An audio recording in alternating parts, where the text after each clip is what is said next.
Hi, welcome to the Unseen Life Experience.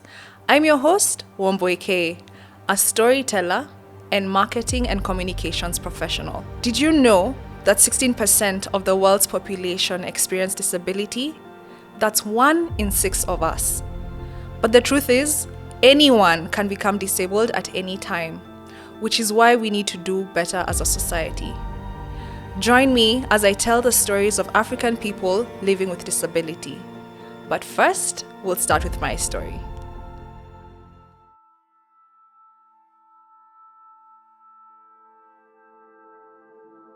So earlier this year, in March to be specific, my husband and I were involved in a car accident.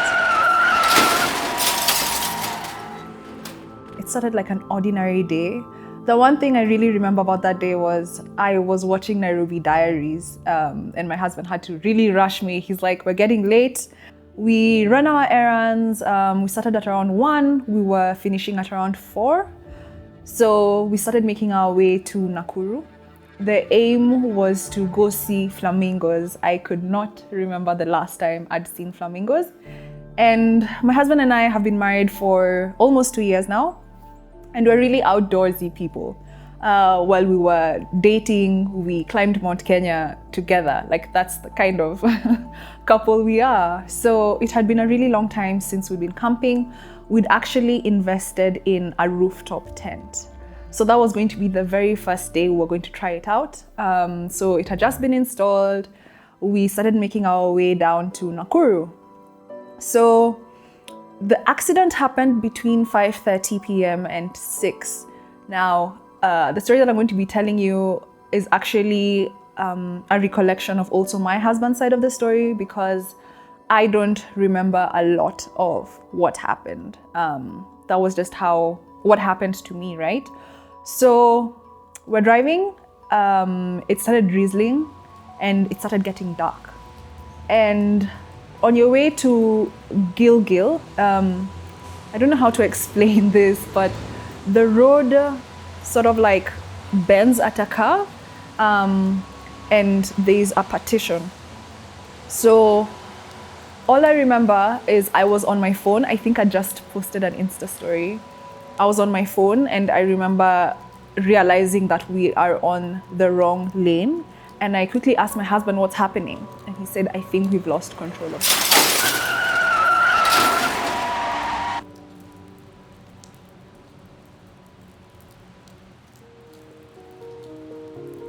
The story is we lost control and we actually hit a petroleum tanker. And the one thing I want to say before I even go further is it's a miracle I'm here. It's a miracle we survived the accident. So all I remember, we're losing control. There was impact. I don't remember that part. I just remember waking up and looking around and seeing a lot of people have crowded the car, surrounding the car. I remember there's one man, if I saw him today, I would know that was him. That is the person I sort of like my eyes connected with. I don't remember a lot about that part. The next thing I remember was I woke up and I was lying on the ground. And this whole story, honestly, I can't say this isn't enough, is a miracle. So the things that have been patched up to me was that immediately the impact happened. A lady came, a good Samaritan, she's called Phyllis. She came and she talked to my husband. So my husband was awake for the whole experience, though he also doesn't remember quite a bit. So she came and she asked him for someone's number she could call to inform them of what's happened. And he gave her my brother-in-law's number and told her, call Charles, he'll know what to do. So at this time, a lot of Kenyans have gathered and they're trying to decide on how to get us out. So my side was really badly damaged. The door could not open. They opened my husband's side and they pulled him out. At this point, we didn't know this, but the steering wheel had actually crushed both his legs. So he's carried out, and then I am carried out, and I'm placed on the ground. I'm unconscious at this point. So there was a lot of traffic at this point, and there was a man who travels that route quite a lot, and he told himself that that wasn't normal and he needed to go check on what was happening ahead. So he's a trained journalist, and he also has done a first aiding course. So he got there. There's a policeman who's trying to like control traffic, control people all around. And he just went up to the cop and he said, I'm a trained journalist, showed him his media card and said he knows first aid and can he help? There was something that happened between the policeman and him, like there was just rapport, they understood each other, and he was like, yeah, go help, go sort it out.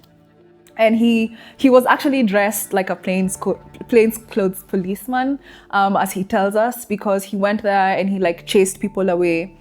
So at this point, I had dislocated and fractured my wrist. I didn't know this at this point, but I remember lying on the ground and looking at my arm, and it was like this. So I had a watch and my wrist was like completely like this. So, so I remember looking and thinking, whoa, like what's happening?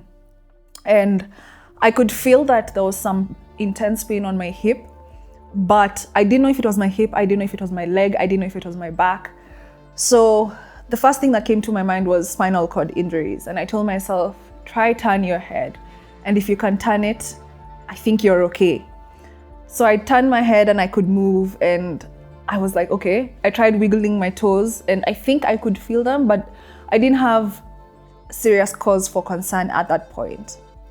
So the Good Samaritan talks to my husband and then comes and checks on me. And I just asked him, how is my husband doing? And he said he's fine. He tells us now that we were both asking about each other, which at that time, you don't know. Like I remember looking at the accident and seeing lights and seeing rain. It started drizzling, and I started getting cold. And the Good Samaritan came to talk to me, and he asked me, how are you doing? And I said, I'm cold. And I asked him, be honest with me, how far is the ambulance? So earlier this year, for Valentine's Day, actually, my husband had gifted me a road rescue package. So he bought a road rescue package, and it was quite affordable for 2 cars.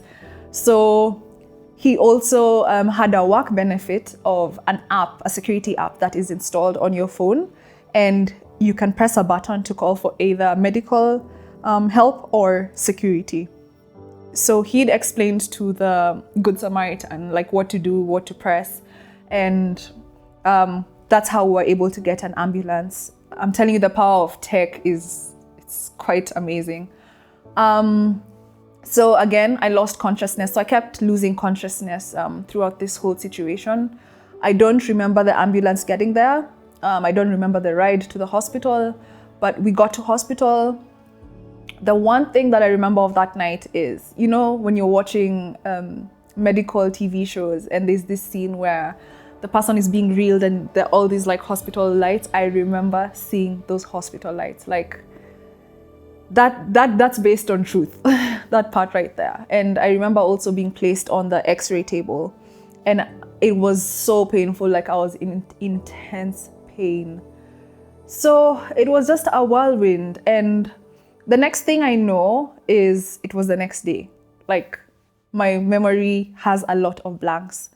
But I wake up the next day. I've got so much medication pumped in me. So I'm not really myself, if you know what I mean.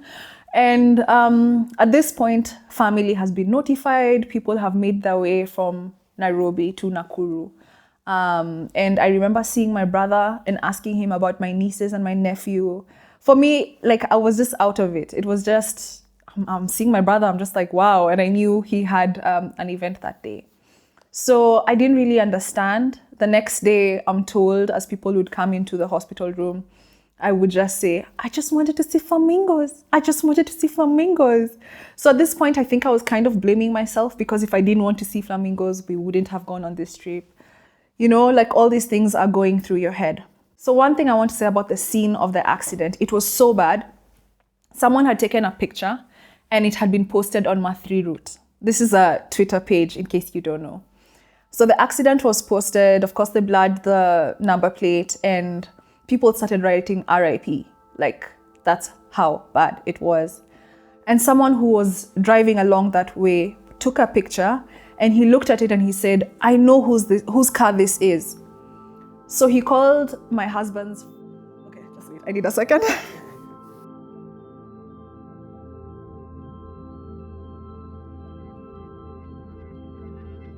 So something about that whole situation, someone who was driving along the road took a picture, looked at it and said he knew this car.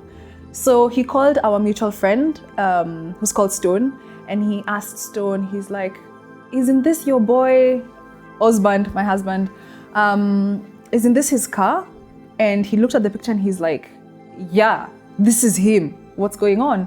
So he calls my husband's phone at this point, and the Good Samaritan had it. So the Good Samaritan explains to him what's happening. At this point, Stone has put the phone on speaker. He's with his wife, who's a medical doctor, Dr. Michelle. So Michelle just goes into doctor mode, asks the Good Samaritan about the extent of our injuries. From what she understood, she knew it was serious, but she didn't know how serious. So she decided to call her medical friends who work around Nakuru or have been around Nakuru. So then they were able to advise her on which hospital to take us to. So again, the miracles of this day. So when the ambulance came, that's how my husband was able to tell them which hospital specifically to take us. So it was just an absolutely, I think you have to see the photos to understand the extent of the accident.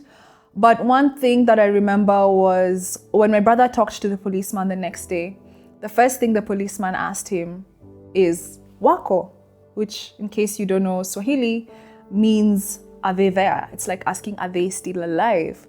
And then my brother says, yes, wako. And the cop asks, what are Wawili? Like, both of them survived that accident. The policeman himself was quite surprised. So one thing, aside from purely God's grace, that helped us survive was, I think, the fact that we had worn safety belts. One thing about it was my phone was found on the back tires of the petroleum tanker that we hit. How it got there, man, I don't know. The accident was really bad. At this point, when I'm coming to the next day, there's a lot of family that have come to see the accident. One thing that I learned was, for people who saw the photos of the accident first, they came expecting the worst. I remember there's one cousin of mine called Brian, and he was with another cousin called Isaac. I remember seeing their faces as they walked into that hospital room, and I will never forget the looks on their faces. It was so much sadness, and I could see the fear in their eyes. I think one thing I want to talk about was the whole emergency situation at the hospital. So once we got there, the hospital needs our medical details before they can start, our insurance details, before they could start working on us. And this was really frustrating for the people who were there at this point. So they gave my names, and they were able to find our details, but they kept saying that the insurance could not retrieve all the information that they needed. And they then asked the family to give them 100,000 Kenya shillings in cash, as sort of as a deposit or a security, just in case anything happened.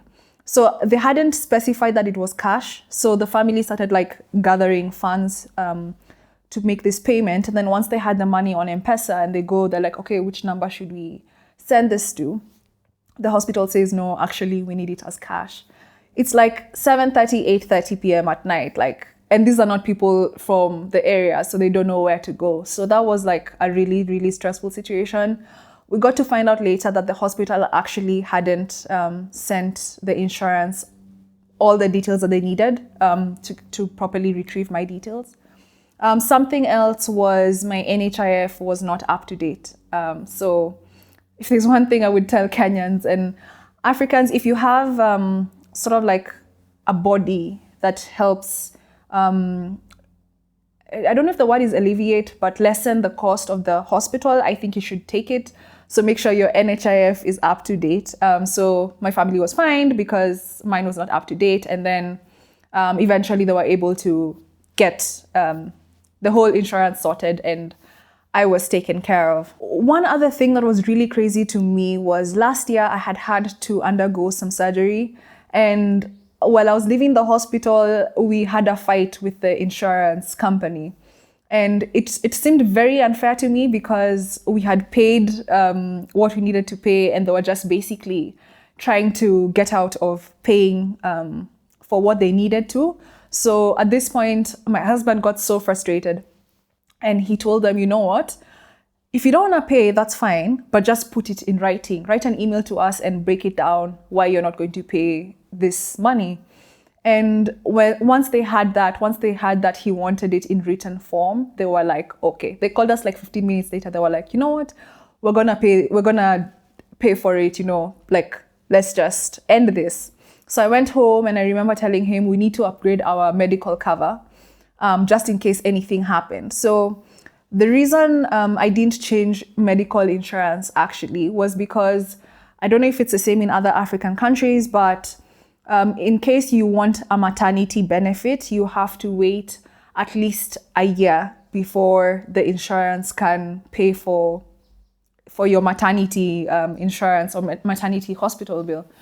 So because we're married, I was just like, anything can happen at any point, just taking precaution. So I told him, you know what, we're not ready to leave because we need this maternity thing. However, let's upgrade the medical scheme just to give us a bit more to cushion ourselves in case of anything. So when I think back at it, I'm just like, did God know that this was going to happen? Was it just like things slowly happening leading up to this one point? So we didn't have much of a fight with the insurance after that. But actually, one thing that I have to say was my husband's sister was so mad at how everything was happening on the first night with the medical insurance people, that she went to work. She had to work the next day, and she said it out loud. She's like, I'm so stressed. I can't believe that this insurance is doing anything. Might anyone know someone big in this insurance who we can talk to? And luckily, she was able to get a contact. She wrote an email and explained the situation. And this person really made sure that we got one of the high-ranking people in the organization to take care of us. And again, it's really sad that it's based on who you know. But then for me, I feel like this was just a miracle. Like we've seen God's hand so much in our story. So the next day I wake up and I have a really big cast on my hand, and I have a lot of bandages on my leg, and also on my stomach I have really big bandages, and also I had 2 tubes sort of like draining blood onto a container. I'm just trying to explain it as best as I can. I can't rotate the hand past here, like it can't go, it's painful. So this is my final, what is it called? Wrist support, hopefully. And I broke and dislocated my wrist, and I broke my leg, one leg. I'm waking up, the doctor is explaining everything that's happening, but he tells me that the worst is really over and now it's just healing, but it's going to be a long road. One thing I'll never forget was I had to do physio. I had to start physio, learning how to walk the very next day. It's just part of the type of procedure that I went through. So because I broke my leg, they had to put a metal rod, which I'm now living with. One thing that the doctor has said is that it's possible to remove the metal rod. However, that's a discussion that can only be had after 2 years. And then there are a bunch of tests that need to be done because there's a risk of breaking the leg again as the rod is being removed. So yeah, it's just literally one day I was fine and the next day I wasn't. A bit of my life before the accident, I was really, really into fitness. In January, actually, I climbed Mount Ruwenzori. So the point of doing that was I wanted to climb the highest 3 mountains in Africa, which I've now done. I used to be really fit. I discovered running in December last year while I was practicing to climb the mountain or training. And I fell in love with running. I had joined a running community. I used to do CrossFit. I used to work out at least 4 times a week. So I was very active. And now I can't do a lot of those things for a period, I really hope.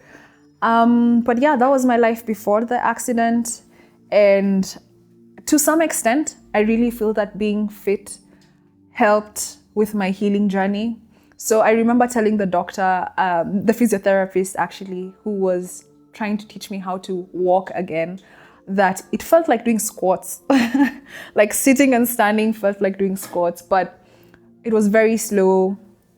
I was in a lot of pain. It was also very hard because I needed to use 2 crutches. And remember, I have a cast on this hand. So I actually had to figure out how to put my arm like this on the crutch and use this part sort of like a support on this hand. And then on this other hand, I could hold the crutch and try and walk.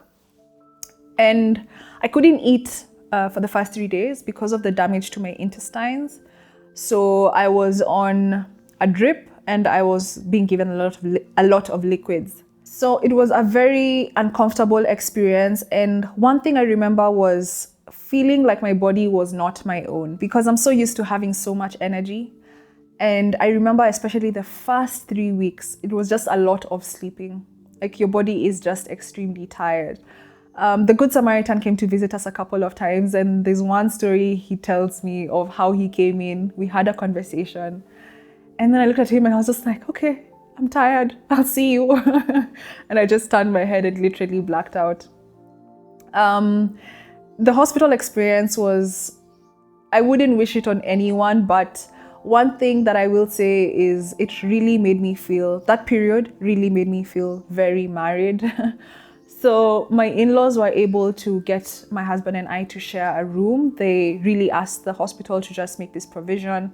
And I think that was a really good thing because we had each other to talk to. We couldn't sleep a full night, so we would sleep and you look at him and I could see his phone light on. I'm like, oh, you're awake. And then we'd talk.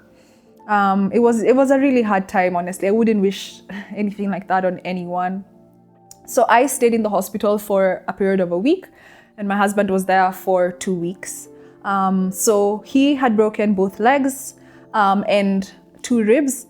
So for him, the process of leaving the hospital, because in case you don't know, if you break a rib, it's really hard to breathe and it's really hard to move because any small movement, it really hurts. So he chose to stay in hospital for longer. We were extremely lucky that we could even say how long we wanted to stay. But it got to a point where we just realized that being home would be the best thing for both of us because the doctors had done all they could. And honestly, it was just a healing. It was just about time, honestly. Time heals, time, you know. So leaving the hospital, we had to get an ambulance because obviously we can't sit. That was quite an experience. So we had an ambulance taking us from Nakuru to Nairobi. And because we had upgraded our hospital scheme, we were able to get nursing care to come home and take care of us. And our home was like rearranged to look like a hospital. So we got hospital beds and then we each had a nurse. So I had a female nurse and my husband had a male nurse. And then we had family staying over, cooking the meals, just taking care of us. At this point, we needed so much help. Now, if you don't know what a commode is, I just want you to thank God. Because, yeah, so a commode is like a chair with like a hole where you use it like a toilet and it has a bowl to collect everything, but then someone has to come and empty it. So that's just the level of injuries that we had where you can't even go to the bathroom alone. I remember going to the bathroom was such an audacious task for me.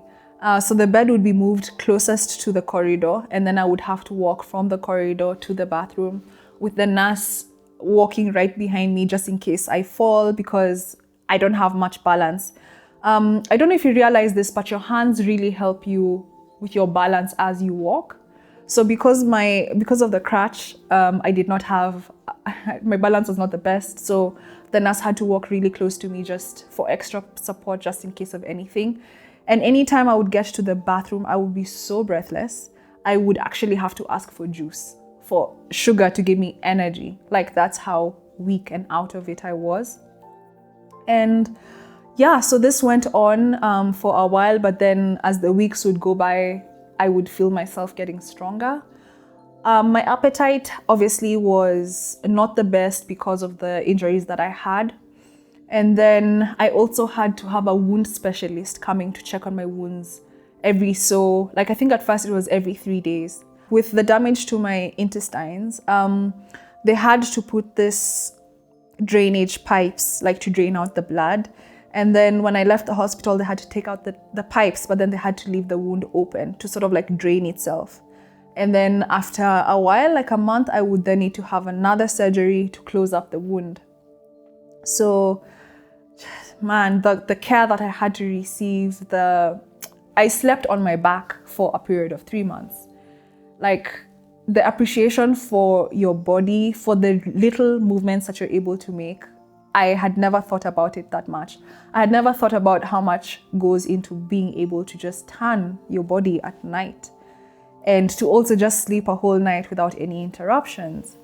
You just don't know what you have until it's gone. You know, that statement really sounds like just a cliche, but right now I have so much appreciation for every little movement that my body is able to make. I really had to have a lot of physio from the start. My injuries were so bad, like when I sit on the bed, I couldn't lift my legs. I had to have someone lift my legs from the ground and onto the bed. And physio started like really slow, really easy. At this point, it was just like taking an elastic band and putting it on the leg and just slowly doing this, strengthening the legs, strengthening the muscles, trying to wake those muscles up. And it was just a really hard time. I went from using a wheelchair to using 2 crutches to using 1 crutch and then a walking cane. And then at this point where I am as of today, I can walk without the cane. However, if there are like a huge amount of stairs, I would need the cane just for extra support. It's been literally learning how to walk all over again. It's been quite a journey. I think we've come to learn how much we mean to people. You don't really know how many people care about you until this point. We had visitors almost every day for 3 good months. It got to a point we had to say no. So there's an element of care and there's also an element of curiosity. So your friends have all seen the photos of your accident from somewhere and they just want to know, are they okay? Wako sawa? And we had a lot of people coming to visit. So this is one of the good things that came out of this experience. It's really hard to find those positive things, but they're there. And it really brought our families close together. So I think for the first year of our marriage especially, everyone's just giving you space to learn each other, to enjoy each other. We hadn't lived together until our wedding night. So everything was, completely new, this element of living together. And we're really grateful for how our families came together, how close we've all become, and just how we all appreciate the gift of life. It got to a point though, we had to tell our families, like, that's it for visitors. We felt like, I don't know if you know, like at the ACK show, how there's this thing where you pay to go see a mermaid or to go see a lady who only has a head but doesn't have a body. And that's what we felt. We just felt like people were just coming to stare and just be like, yo, what's happening? So after the 45 days, after the nursing care ended and we had to return like the hospital beds and everything, we also asked our families to just like give us some space. We only had 1 person staying with us, from it being 3 people staying with us at any given point, because we just wanted our lives to go back to normal. When I think about our healing process, I think the fact that we were together with my husband, we were 2 of us going through the same thing, we were able to sort of like feed off each other's energies and also being strong for the other person. And I remember our nurses being quite surprised at the speed of which we were healing. But it got to a point where just like, no, we just want life to go back to normal as soon as it possibly can. I remember when we were home, at this point, we've taken time off of work. There's nothing to do other than watching TV. And there's one movie I was watching, and there was a car accident as the opening scene. And watching it dramatized, like watching it performed, it's just such a scary experience because you've lived that and now you're watching it. So at this point, we realized we did have some trauma and we needed to seek counseling. While at hospital, they had tried to get us some counseling. And at the time, we felt that it was very pastoral. Nothing wrong with that, but we wanted it to be from a point of this has happened, how do we get past this, and then introduce some aspect of how did you survive this. And I am of the Christian faith, and I identify it as just being a whole miraculous situation. But I think counseling is very important anytime you go through any major life transitions, of which this was one. And around support, I learned that there are people who will be there for you in ways that you would never have expected. One of my cousins left her family and came and stayed with us for a very long time. And I just remember thinking how selfless that was. And also I remember my nieces and nephews coming to visit us, and as children, them seeing what's happening from their point of view. And I asked my niece, one of my nieces, she's called Warogoro, I asked her, so tell me about how you were informed of the accident. What did you think? And then I just remember her telling me, Tata, when Baba was telling me, something over here, I was feeling something over here on my nose, like it was getting prickly. She was so scared about what he was about to say the minute he had Tata Wamboi, the minute he mentioned Tata Wamboi. And seeing the kids' expressions every time we've seen them since the accident, it's been amazing because they look at us and they're like, Tata, you can now do this. You can now do this. You're walking, you're standing, you're sitting. It's been quite an experience watching it from children's point of view, but I think it's really important to be honest with kids about what is happening. Because they know that something's off and they just need to understand it. And I feel like now my nieces and nephew, anytime they see someone with a crutch, something will register and they'll be able to empathize with those people. One of my very close cousins, I remember her telling me once she realized I could walk a little, she told me, you know what, we need to leave the house. You need to go for a meal outdoors. And she took me, and just being outside, being able to be outside, that was really beautiful. And I realized that as a society, it's two ways. One, there are people who really care. And two, there are people who don't care at all. So there are some restaurants that I've gone to and the waiter comes and he's like, hi, I'm sorry. And I'm like, for what? And he's like, I can see you've had an injury. And I'm like, oh, thank you so much. And they give you like the closest chair that's going to be easiest for you to sit in. And then the other times, before I was comfortable driving, I would enter an Uber and I had the deepest heart-to-hearts with some Uber drivers about the situation and what was happening, and people sharing their personal stories and their stories of healing and overcoming similar incidences. There was one Uber driver who was like, I'll just say it in English. He was explaining the story of how he broke his leg once, and he was just like, anytime I see anyone with a cast of any form, I'm just so empathetic because I know what that has been like. So the experience of being in a car again was really scary. It was really weird because I couldn't sit at the back and I didn't want to sit at the front. But the front is the only thing that made sense. And then I couldn't wear the safety belt because of the injury that I had. So that was really scary. And I spoke to one of my doctors about it. And he said, you know, it's situational.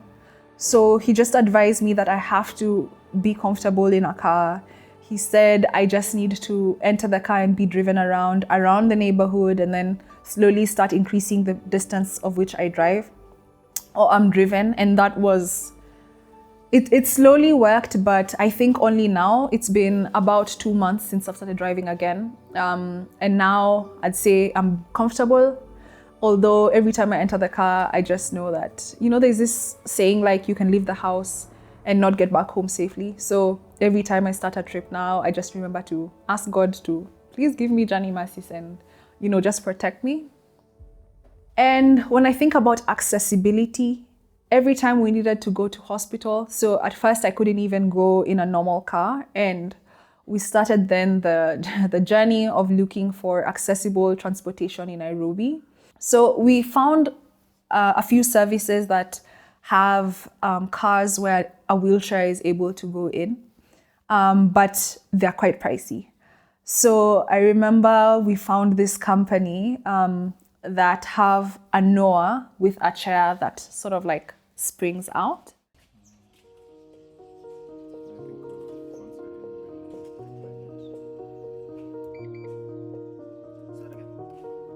And that car for half a day, so we would use them to take us to hospital, and for half a day it would cost 5,500 Kenya shillings. So this is to pick you up from the house, take you to hospital, wait for you to be finished, and then bring you back home. And if you have, like, let's say, hospital visits every day for one reason or another, it can get quite expensive. So that's actually the thing that made my husband start driving very fast. He he started driving before he could even stand from the wheelchair. So he was on a wheelchair for 2 months, and he started driving within that second month, just because he had to go back to the office, and it was not feasible to use the taxi service that we had found. So I was very nervous around him driving again, and I asked our physiotherapist to just go with him on a small drive and just confirm. That would give me peace of mind. And she went on a drive with him, and she was like, you know what, he's fine to drive because it's the upper part of his legs that have broken, and we've been working on the strengthening of the legs. Remember the elastic band and pulling it. So he was able to drive. What would happen would be I would go, we live a bit on a hill, and we park the car at the bottom of the hill. So I would go down the hill, get into the car, and then go up and get out of the car, and then he would move from the wheelchair and use his body weight to lift himself onto the chair. And then someone would need to fold up the wheelchair and put it at the back, and he would be able to drive. So it's been quite the journey, and I will never forget the stares that we received. There's one particular incident, our first date out of the house. My husband was still on the wheelchair and I was on a crutch. We went into a restaurant. We obviously had to look beforehand to just make sure that it was accessible. And we got there, and I'm so used to people coming to our help. Like, they're clearly not able to move around easily. So people would always come and ask, hi, how are you? What do you need? And I remember getting to this restaurant and no one talked to us for a good 8 minutes. I was so mad at this point, and I was telling my husband, let's get out of here. They clearly don't care. Luckily, we were able to get someone's attention. The restaurant was full. It was a Sunday afternoon. And the waiter says, okay, you know what? I don't have a table for you right now, but let me look and organize for you. So eventually he came to us and he's like, cool, I've gotten a table, follow me. Oh my God. Going down that ramp to the table that we were going to sit on, I just remember everyone sort of like staring. It felt like the restaurant came to a standstill and everyone just turned back and stared at us. And at this point, I just wanted to shout, stop staring! I wanted to cry. It was the most uncomfortable that I felt in this whole situation. But we got our table, we got to enjoy our first date out. When I think about the things that I couldn't do while I was very injured, one of the things was showering. So we had to have a nurse. I had to have a nurse help me get clean every day And then eventually it got to a point, once I had had my second surgery to close up the intestines, close up the wound. And the nurse said, okay, I think it's time for you to start learning how to shower alone again, by yourself. That was so scary. And we had to invest in a shower chair because you don't have all the energy to stand. And I remember that first shower, the appreciation of just water being able to run down my body. That was just, it really showed me that I'm on the path to getting healed. While I was home, I remember thinking about my new situation, having a rod in my leg and thinking, okay, what does this mean? Will I be able to work out again? Will I be able to, just walk normally again? And in searching random resources on the internet, I found a Facebook group of people who had gone through the exact same injury. And I remember reading that page and reading people's stories and learning so many things about how a broken leg heals. That was an eye-opening situation to the point that now, through my experience, I feel like I could be a doctor, I could be an orthopedic surgeon, and I could advise someone based off of everything I read and everything I went through. I remember while in the hospital, there was an element of bargaining with God. And I told him, God, if you save me from this situation, if I'm able to walk again, I promise I will use my voice. I will really use my voice to just speak for impact. And here we are now. This is why I'm starting this podcast. And it also has really helped me look at life from a new perspective. And the one thing I really think about is life is now. There is no more overly planning. I was such a planner. I knew what I wanted to do every month of the year, this year. But now I am only planning short term and praying that I actually get to even realize my plan and actualize my plans. Life feels so fickle. It just feels now. And now is the time to work on whatever dreams you have, whatever goals you have. It's now. It's definitely been a journey of resilience. I've tried to stay positive through it all. Like I said, looking at the positive, looking at what good things have come out of this situation. I have so much compassion for anyone going through any medical situation, really. And this journey has just really shown me, like now, if you saw me walking, you would barely know that I have a limp. You wouldn't know that I have any form of invisible disability. But I think we really need to speak up about invisible disabilities and visible disabilities and just understanding from someone's point of view. I remember one of the things that someone said to me while in hospital was that God loves me so much that He's not done with me yet. That's the reason that He spared me from the accident. So the one thing I want to leave you with is this. Anyone you come across could be having a visible or invisible disability. Just be kind. Just be kind. Just be kind. There's so many stories that I want to share. There's so much I want to do with this podcast. So please, wherever you're listening to this from, give it a follow. I'm also going to add a link down below in the show notes to a mailing list that you can subscribe to be the first to know of any time we have new episodes and new stories.